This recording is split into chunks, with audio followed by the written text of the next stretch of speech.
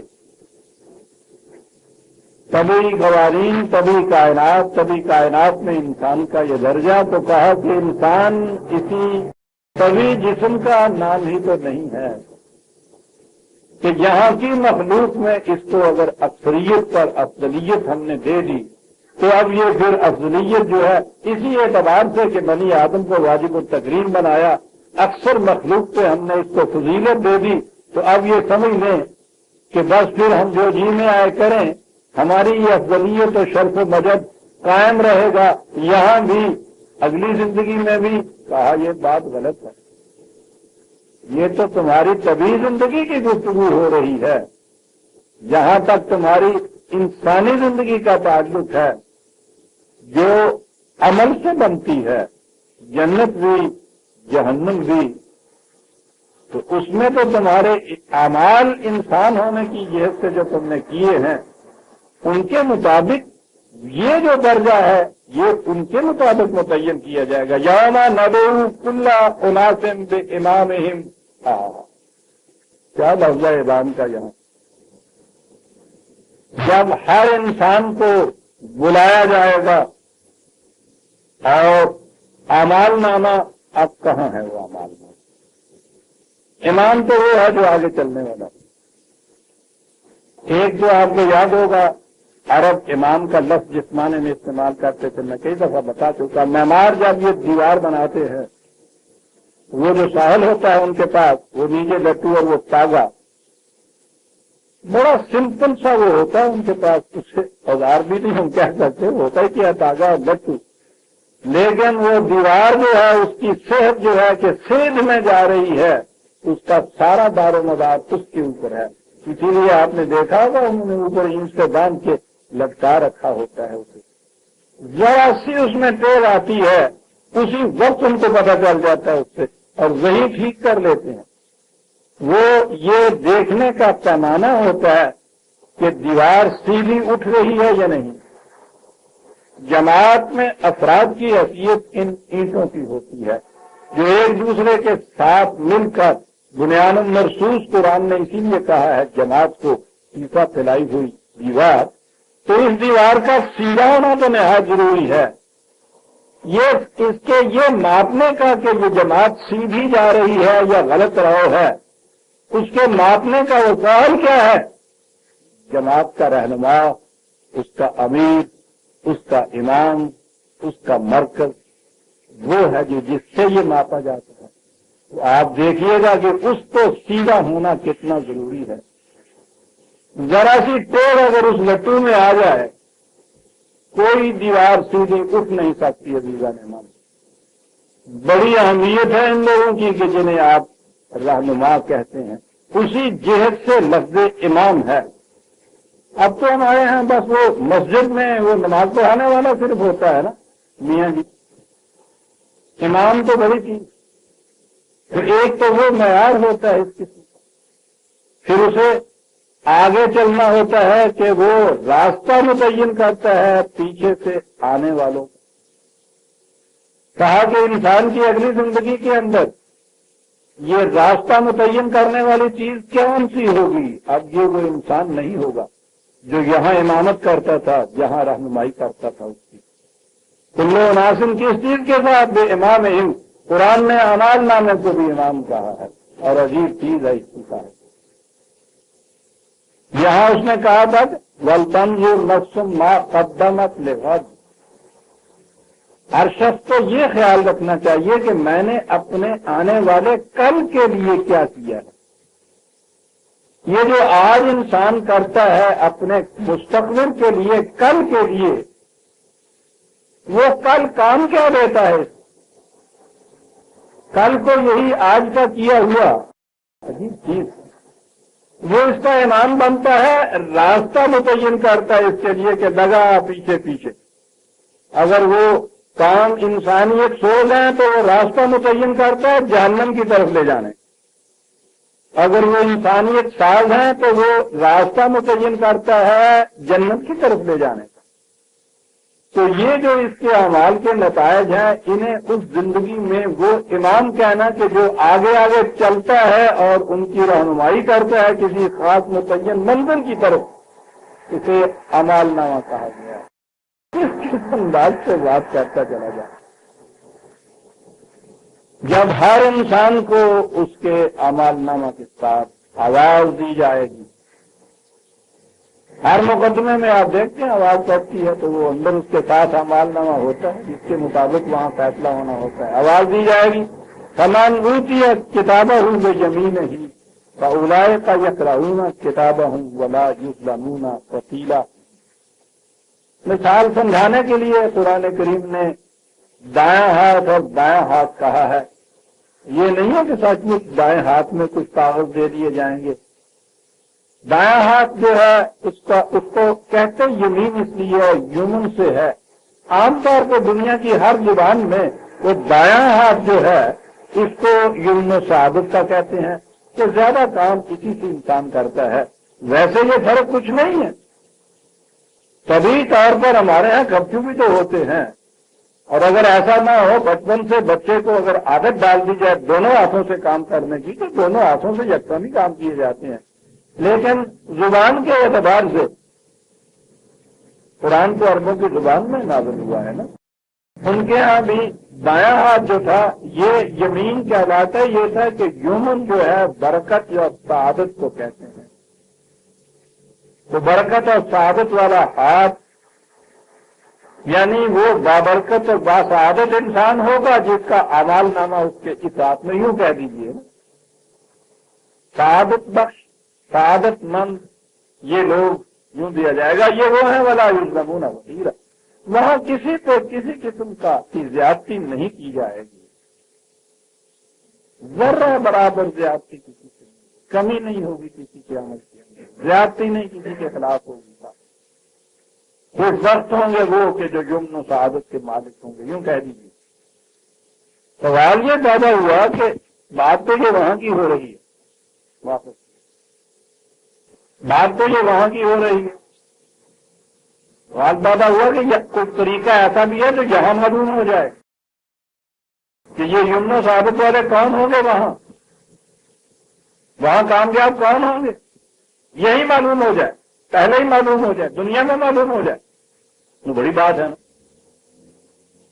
ورنہ یہاں تو یہی کہا گیا ہے کہ یہ تو بونے کی چیز ہے. یہاں اس کھیتی میں پھل کس قسم کا آئے گا وہاں جا کے پتا کرے. ہو سکتا ہے نا کہ جیسے تم یہاں وہ انگور کی بیلیں کہو اسے تک کو نہیں لگے ہوئے ہوں. یہاں بھی معلوم ہو سکتا ہے. جی ہاں یہاں معلوم ہو سکتا ہے. معیار مقرر کیا ہوا تھا صاحب نے. بھوکا ننگا مفلس مخلوق جسے دنیا اپنے پاس نہ آنے دے وہ اندر دیا جل رہا ہوتا ہے. بالکل نہیں. قرآن ہے عزیزان من 20/124. کیا مانے ہیں یہاں آما ہونا یہاں اندھا ہونا. دیکھیے کیسے وضاحت کرتا چلا جائے. ومن اعرض عن ذکری فإن له معیشۃ ضنکا. جو ہمارے قوانین سے اعراض برتتا ہے اس کی معیشت تنگ کر دیتے ہیں ہم. روٹی تنگ کر دیتے ہیں یہاں کی معیشت ضنکا. اکانومی کا ترجمہ ہی معیشت یہاں کیا جاتا ہے. من اعرض عن ذکری فإن له معیشۃ ضنکا. ہمارے قوانین سے اعراض برتنے کا نتیجہ یہ ہے کہ یہاں وہ قوم روٹی کے لیے بھی محتاج ہو جاتی ہے. وَنَحْشُرُهُ يَوْمَ الْقِيَامَةِ أَعْمَىٰ. اور اسے پھر قیامت کے دن بھی اندھا ہی اٹھایا جاتا ہے. اب آ گیا نا اندھے کے معنی پہ کہ جسے کہا تھا من کانا کی حاضر ہی آما اس کے معنی کیا ہو گئے. معیشت تنگ کا. جس کی معیشت تنگ ہوتی ہے وہ ہے یہاں کا آما. اور جو یہاں کا آما ہے وہ وہاں کا بھی آما. جسے ربنا آتنا پھر دنیا حسنۃ کی قبولیت دعا حاصل نہیں ہے وہ پھر آخرت حسنہ کیسا مل جائے گا. زندگی تو جو روانس تو رواں کا ہر دور. کبھی ایسا ہوتا ہے کہ یہاں آپ کے روزپور والے روڈ کے پل کے اوپر تو پانی نہر میں کچھ بھی نہ ہو اور ذرا آپ نیاز بیگ میں جائے تو وہ لگاتار بھری ہوئی ٹیپ بھی چلی جا رہی ہے. اسے تو وہاں سے اپنے منبع سے لے کے بہانے تک وہ جو ہے پانی رواں جانا چاہیے. اس کے اندر یہ ہے قرآن کا بتایا ہوا معیار. اب قرآن نے دوسرے مقامات پہ خود ہی فرق کر دیا ہے 3 قسم کی قوموں. ایک تو وہ قومیں ہیں کہ جنہوں نے صرف فطرت کے قوانین کو مسخر کیا تبھی زندگی کی ساری آسائشیں خوشگواریاں حاصل کر لی. مادی ترقیاں جسے ہم کہتے ہیں. اس میں قرآن نے کہا ہے کہ مومن اور کافر میں کوئی تمیز نہیں. یہ طبی قوانین ہے. جو بھی طبی قوانین کے تابع محنت کرے گی کام اس کو اس کے حل مل جائیں گے. کلن نمد ہؤلاء وہؤلاء. یہ گروہ جو ہے مومن کا، اس کی بھی ہم مدد کرتے جاتے ہیں، جنہیں ہم تم کافر کہتے ہیں اس کی بھی مدد ہوتی جاتی ہے۔ جو قانون کے مطابق ہل چلاتا ہے، کھیتی کرتا ہے، حفاظت کرتا ہے، وہ ارمان سنگھ کا کھیت ہو یا عبدالرحمان کا کھیت ہو، ہمارے قانون کے مطابق فصل اگتی ہے اس میں۔ ایک قومیں تو وہ ہو گئی کہ جنہوں نے یوں خوشگواریاں حاصل کی، قرآن کہتا ہے، لیکن انہوں نے انسانیت سے متعلق جو قوانین خداوندی تھے ان کا انکار کیا۔ نتیجہ یہ کہ ان خوشگواریوں کے باوجود یہاں بھی ان کی معاشرتی زندگی جہنم کی زندگی ہو جائے گی، امن و سکون نہیں مل سکے گا، اطمینان حاصل نہیں ہو سکے، اس طرح کی آگ ہوگی جو ان کے سینوں میں بھڑک رہی ہوگی، خوشگواریاں نصیب ضرور ہو جائیں گی، یہ ٹھیک ہے۔ یہ وہ قوم ہے کہ جس کا پھر آخرت کی خوشگواریوں میں کوئی حصہ نہیں ہوگا۔ قرآن میں یہ ہے کہ یہ وہاں کہیں گے جا کے لوگ جواب یہاں سے کچھ تو ملنا چاہیے، ہم نے کچھ تو وہاں نیکی کے کام کیے تھے نا، کچھ اچھے کام کیے تھے۔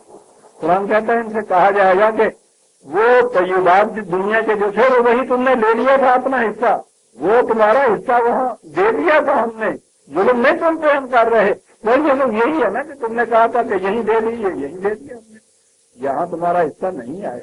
تو ایک تو یہ کام ہوگی، ایک وہ کام ہوگی کہ جس نے یہاں ان طبی قوتوں کو، طبی سامان کو مسخر کیا، یہاں کی زندگی کی ساری خوشگواریاں میسر ہوئی، اور انسانیت سے متعلق قوانین خداوندی کا بھی اطلاع کیا، تو یہاں کی زندگی بھی جنت کی زندگی ہو گئی، قلبی اطمینان بھی ساتھ حاصل ہوا، شرف انسانیت بھی حاصل ہوا۔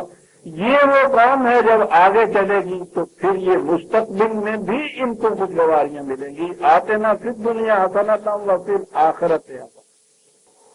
اور تیسرا درجہ ہوا ان کا کہ جنہوں نے یہاں بھی فطرت کے قوانین کی اتباع اور اطاعت نہ کی تو یہاں کی خوشگواریوں سے بھی محروم رہ گئے۔ تو جب یہاں کی خوشگواریوں سے معلوم ہے تو قرآن نے یہی فیصلہ کر دیا کہ یہ تو اپنے کو ابھی یہاں سے سمجھ لیں، لعنت ایمان ہم عمل قیامت و وزنا، ان کے لیے تو شاید وہ ترازو کھڑے کرنے کی ضرورت نہ پڑے گی، صاحب آخرت میں ان کا کوئی حصہ نہیں ہوگا، اس لیے کہ من کانا فی ہذہ اعمی فہو فی الآخرۃ اعمی، جس کی معیشت غم کا اس دنیا کے اندر ہوگی آخرت میں اس کا حصہ نہیں ہوگا۔ یہ تیسری کیٹیگری ہو گئی۔ پہلی کیٹیگری میں تو آپ رکھ لیجیے اقوام یورپ، آج کی دنیا میں جو دنیاوی ترقیاں حاصل کرتی ہیں۔ دوسری کیٹیگری جن کی یہ زندگی بھی شادمان ترقیوں کی، خوشگواریوں کی، آخرت بھی، وہ مومن کی زندگی، جماعت مومنین جو صدر اول کی تاریخ میں ہمیں نظر آتا ہے، اور یہ کہ جو یہاں کے بھی ذلیل و خوار اور لہذا وہاں بھی ذلیل و خوار، اب ان کا نام سوائے تھے کہ اب اس دنیا میں مسلمان رکھ لیے گئے، اور کیا کہا جاتا ہے؟ کوئی اور قوم تو اس کیٹیگری میں اب نظر نہیں آتی۔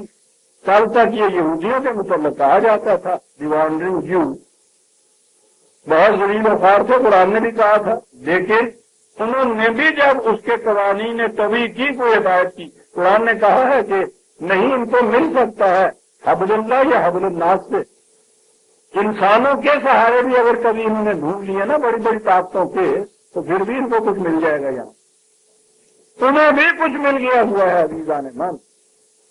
اور وہ جنہیں آج بھی آپ اپنے ہاں غیر الموجود الضالین کی تفسیر میں محراب و منبر سے آج بھی یہ کہتے ہیں کہ مغضوب علیہ سے مراد یہودی ہیں، اور کیفیت یہ ہے کہ وہ آپ کے قلب اسلام کے اندر اتنا سا ٹکڑا آپ لوگوں سے چھینا ہوا، وہاں کے مسلمان آبادی کو دفتار کے باہر پھینکا ہوا یہ فلسطینی مہاجر، اتنے عرصے سے جو غریب باہر انہی کے ساتھ اسی سرزمین کے اوپر جھونپڑیوں کے اندر رہتے ہیں، ان کے اندر انہوں نے اپنے آپ کو اسٹیبلش کیا ہے۔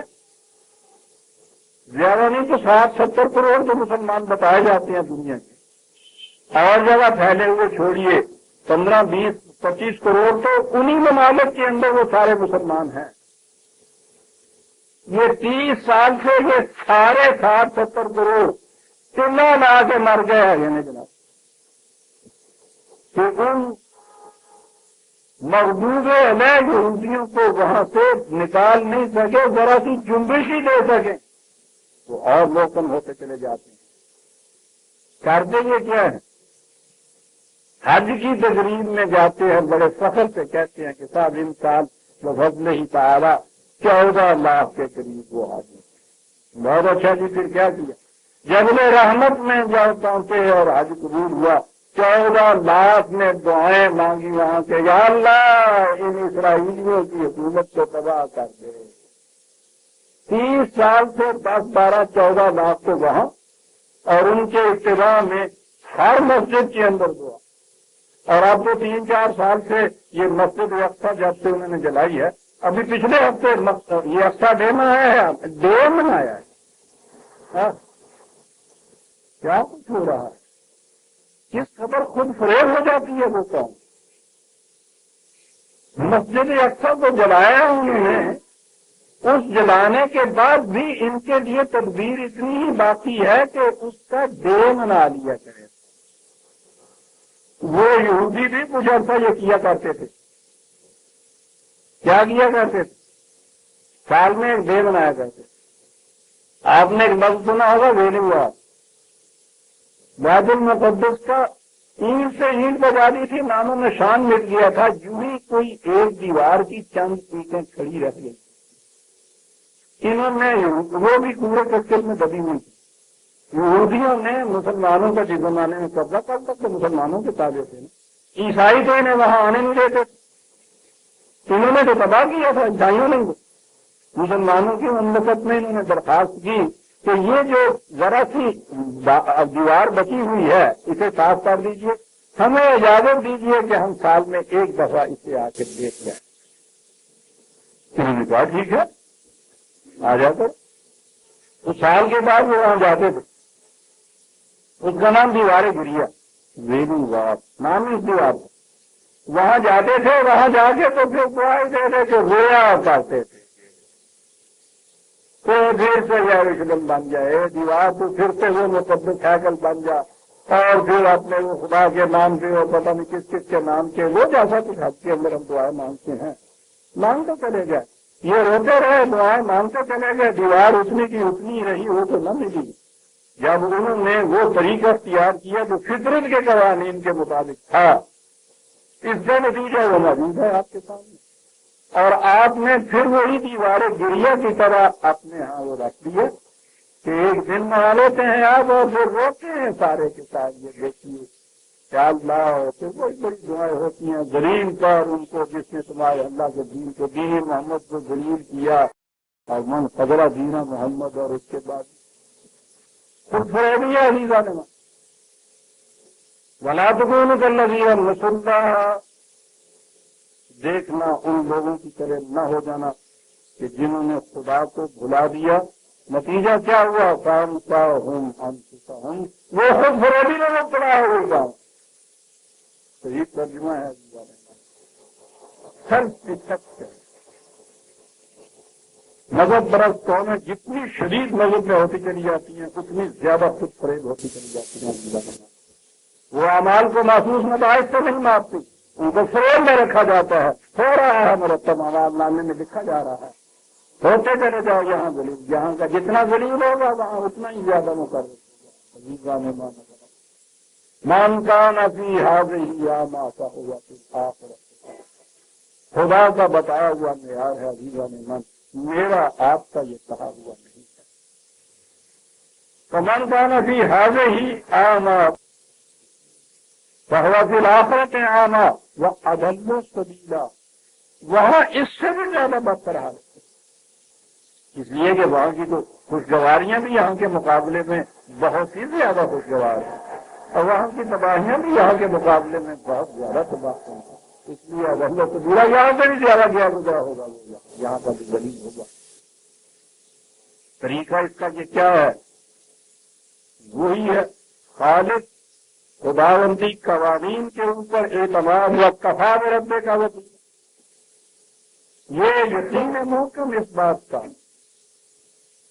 سب کچھ حاصل قوانین خداوندی سے ہوتا ہے اور وہ بڑے ہی قابل اعتماد ہے۔ اب جب کسی قانون کے اتنے زیادہ قابل اعتماد ہونے پر ایمان آپ کا ہو جائے تو اس قانون کے متعلق کسی سے مصالحت، مفاہمت، کمپرومائز، لچک سوال ہی پیدا نہیں ہوتا۔ آپ نے اس میں ذرا سی مفاہمت کی، سارا نقشہ بگڑ جاتا ہے۔ اب ہماری تو یہ بات سمجھ میں نہیں آ سکتی۔ پوچھئے یہ امریکہ کی اس لیبارٹری والوں سے جو وہاں بھیجتے ہیں چاند پہ لوگوں کو، کہ اگر وہ اپنے اس قاعدوں میں جو خدا کے قانون کے مطابق ہیں کہیں بھی کسی اور قاعدے کے ساتھ کمپرومائز کر لے، ذرا سی مفاہمت کرنے کی اچھا کوئی بات نہیں، یہاں تک تو وہ بات ہے اس قاعدے کے مطابق چل رہی ہے۔ اچھا بھائی ناراض جو ہوتے ہو بتاؤ کیا کہتے ہو کہ جی میں کہتا ہوں یہاں 3 نہیں 3.5 یہاں ہونا چاہیے تھا، ناراض ہو گئے تو بھائی 3 ہے تو نہیں کہا میں جاتا ہوں، اور بھائی وہاں تو مستری آئی تھی آواز دیں گے ٹھیک ہے، تو ٹھیک ہے بھائی وہ جو تم کیلکولیشن کر رہے ہو میاں صاحب ناراض ہو رہے ہیں جا رہے ہیں، اتنی سی بات میں فرق کی کیا پڑے گا، 3 نہیں 3.5 صحیح ہے، کہو وہاں 3.5 لکھے کرے کمپرومائز کے ساتھ، پھر پوچھو کہ وہ چاند پہ جانے والے کہاں پہنچتے ہیں۔ قانون تو جب تک ان کمپرومائزیبل نہیں ہوگا قانون نہیں کہلائے گا۔ ذرا سا بھی کمپرومائز آپ نے اس میں مفاہمت کی، قانون ہو گیا۔ جس لائن تک اس جہاز کے متعلق لکھا ہے کہ یہاں تک یہ پانی کے اندر تیرے گا، 1 انچ بھی اس سے زیادہ آپ اس کو لے جائیے، ہو گئی بات۔ اسے کہتے ہیں تو ذرا سا کمپرومائز نہیں ہوتا۔ دین نام ہی اس چیز کا ہے، ان کمپرومائزنگ اصول جو ہے خدا بات کہیے سورج سے کہ بڑی دیر میں سوئے ہو، خدا کا نام مان لیجیے، آج پوری نیند نہیں ہوئی، ذرا 5 منٹ ٹھہر، ذرا 10 منٹ ٹھہر کے نمودار ہو، سنتا ہی نہیں ہے۔ اور اگر وہ 4 بجے اٹھ کے بیٹھ جائیں تو آپ کی خاطر سے وہ آ جائے گا کہ اچھا آپ جاگ اٹھے بھی میں بھی آ جاتا ہوں، اندھیرا ہو رہا ہے، ان کمپرومائز یہ ہوتا ہے قانون خدا کا۔ وَإِن كَادُوا لَيَفْتِنُونَكَ عَنِ الَّذِي أَوْحَيْنَا إِلَيْكَ لِتَفْتَرِيَ عَلَيْنَا غَيْرَهُ وَإِذًا لَّاتَّخَذُوكَ خَلِيلًا۔ ان کی کوشش یہ ہے کہ کچھ تھوڑی سی مفاہمت ان کے ساتھ تو کر، ذرا کچھ کمپرومائز کر لو ان کے ساتھ اور پھر وہ تمہارے دوست بن جائیں گے۔ یہ کوشش وہ جانتے کہ یہ جو جن اصولوں پہ یہ چل رہا ہے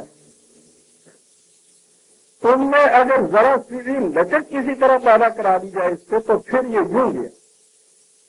یہ تھی کوشش، پہلے ٹکراؤ کی کوشش تھی، اس میں ناکامی ہوئی تو پھر کمپرومائز کی کوشش شروع ہوتی ہے، مفاہمت کی صورت شروع ہوتی ہے۔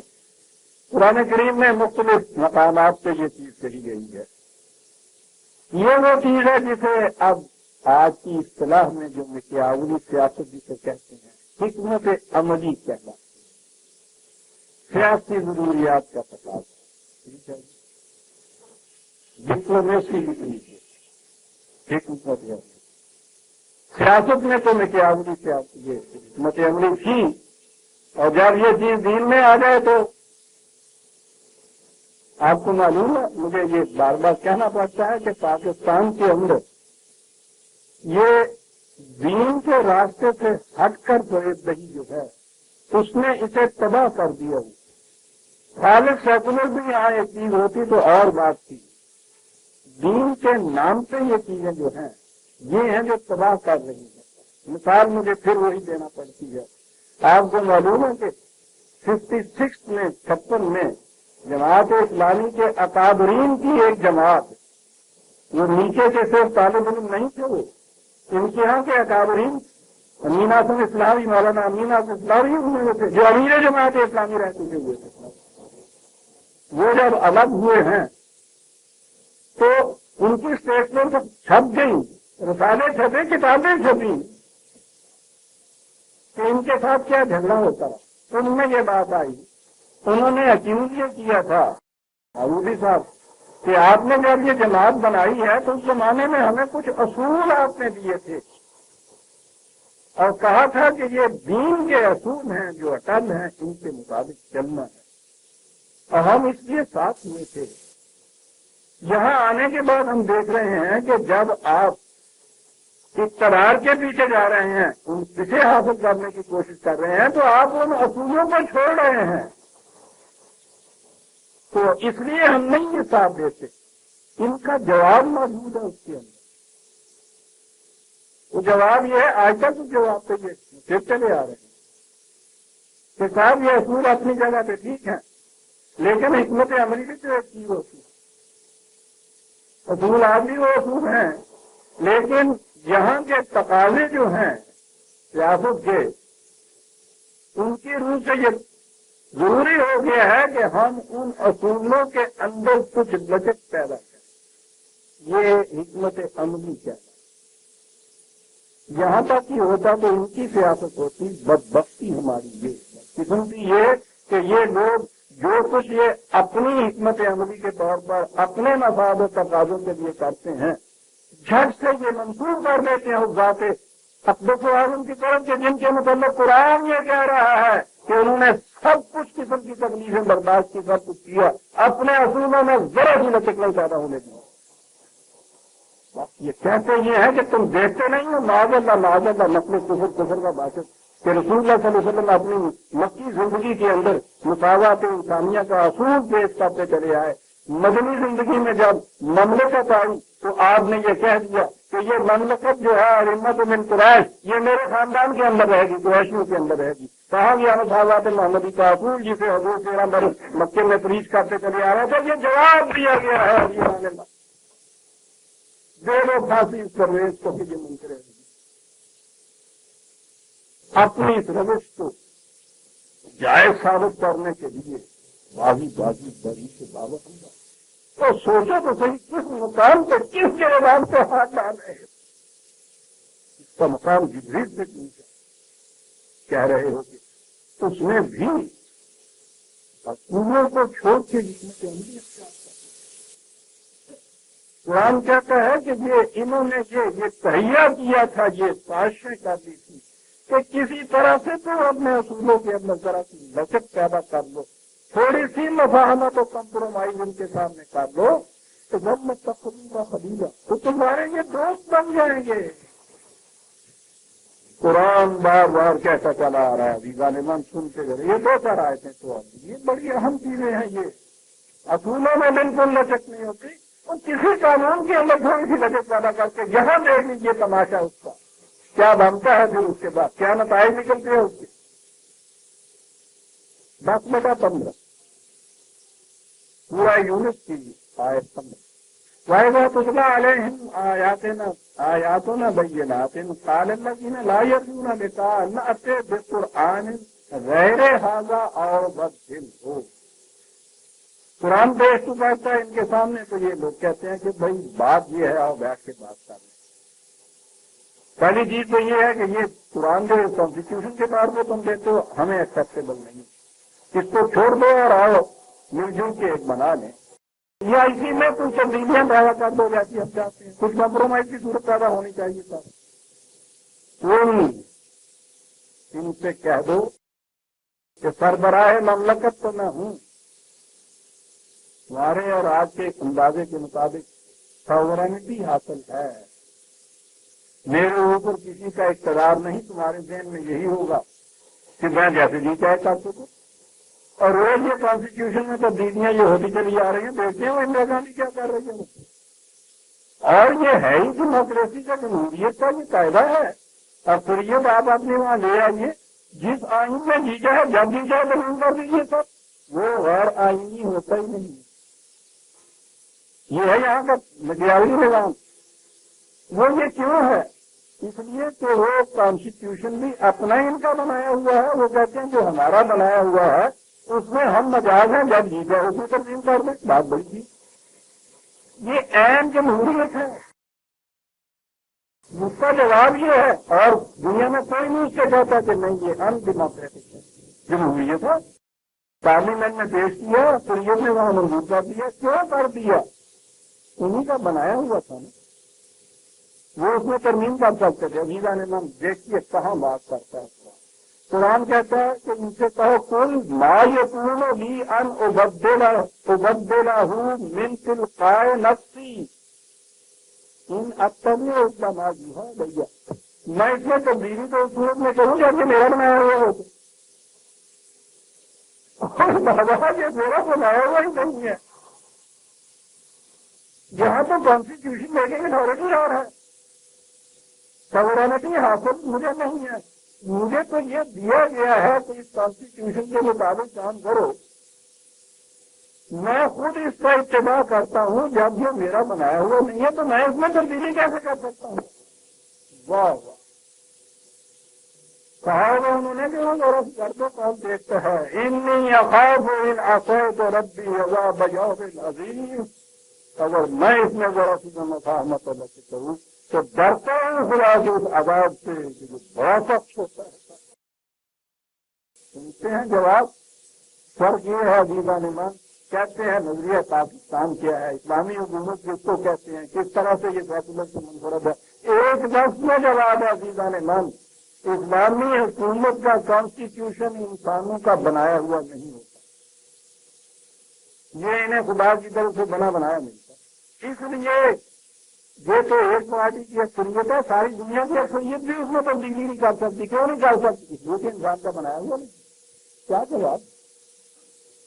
تو بابا میں کرتا سے کرتا ہوں تو میرا بنایا ہوا نہیں. نو کمپرومائز.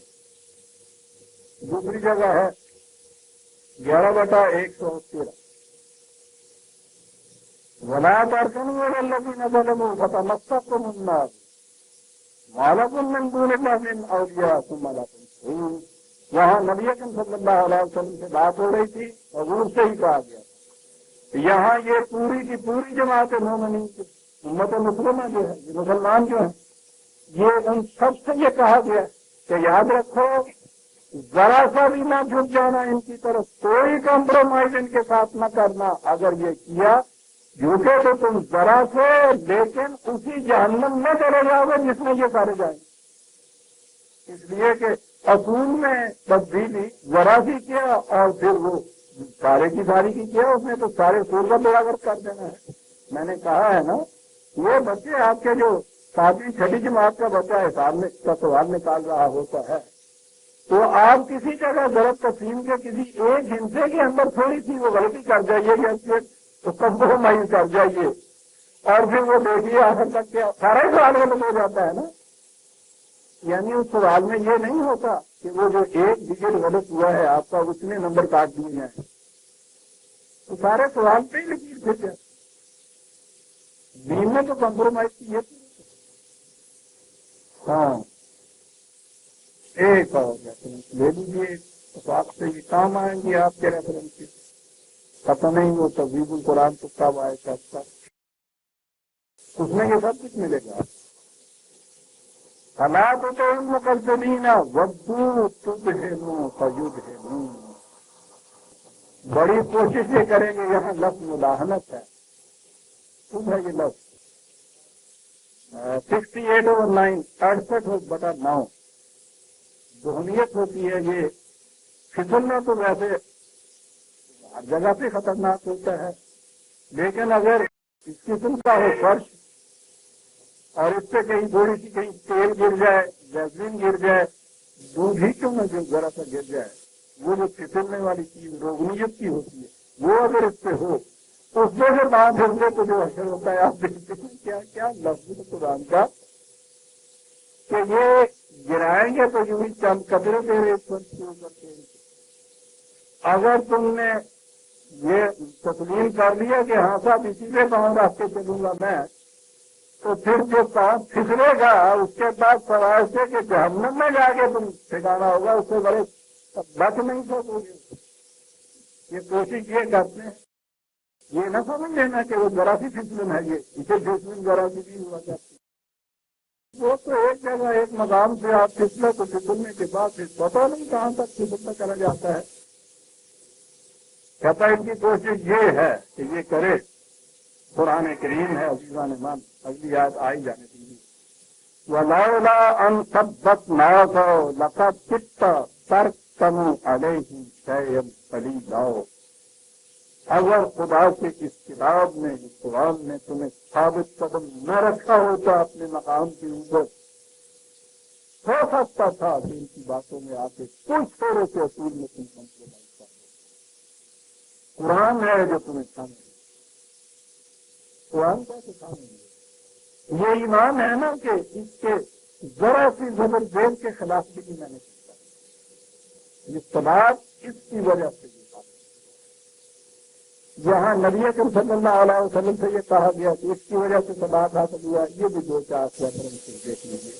ایک اور حوالہ ہے 25/32 25/32 وقال الذين كفروا لولا نزل عليه القرآن جملة واحدة۔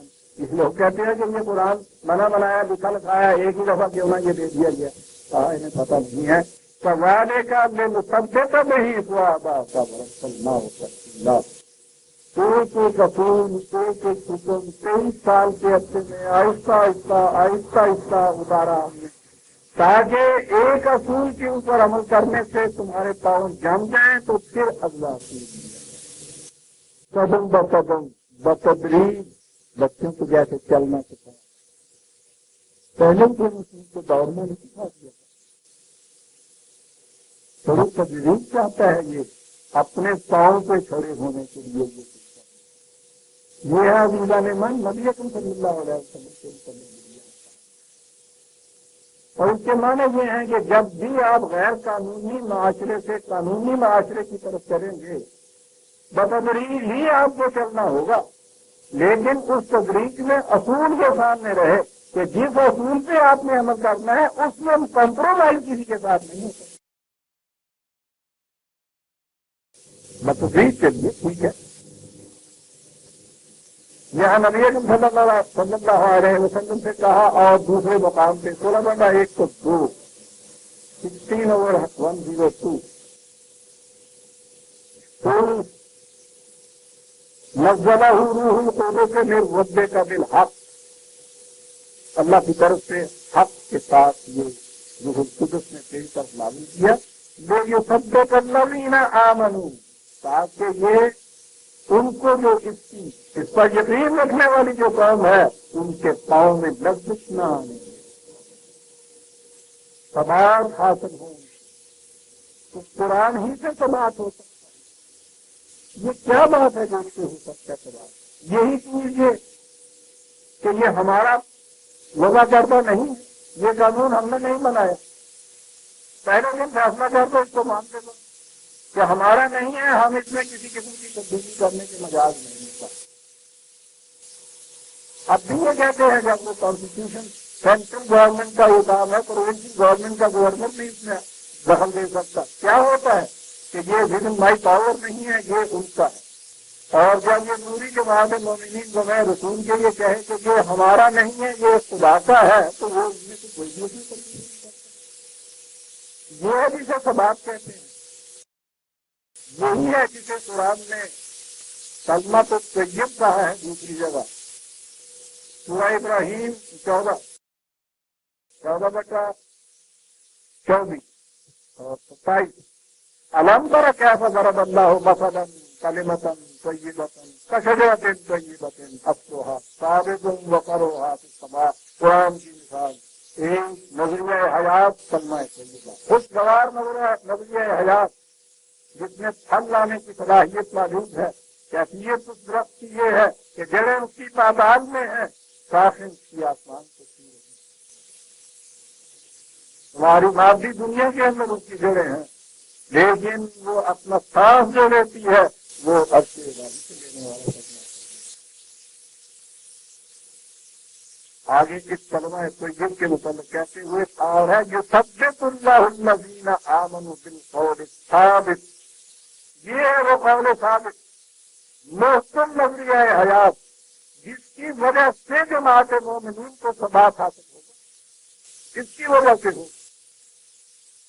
کہاں ثبات حاصل ہوگا؟ قیامت میں جا کے فی الحیات الدنیا، وہی یہی ہوگا وفی الآخرۃ، وہاں پہلے پھر حیات دنیا۔ قرآن کے ساتھ تمسک کا پہلا نتیجہ یہاں ثواب ہے، پھر حیات دنیا۔ ثواب تو بڑی چیز ہے جن کا ہم کو حاصل ہوگا۔ وہی قوم ہے جو اعلان کے مرتبے جو پہنچی ہوگی، قرآن نے کہا ہے تو کسی قوم کے ساتھ اپنے اصولوں میں کمپرومائز کرنے کی ضرورت نہ پڑے گی۔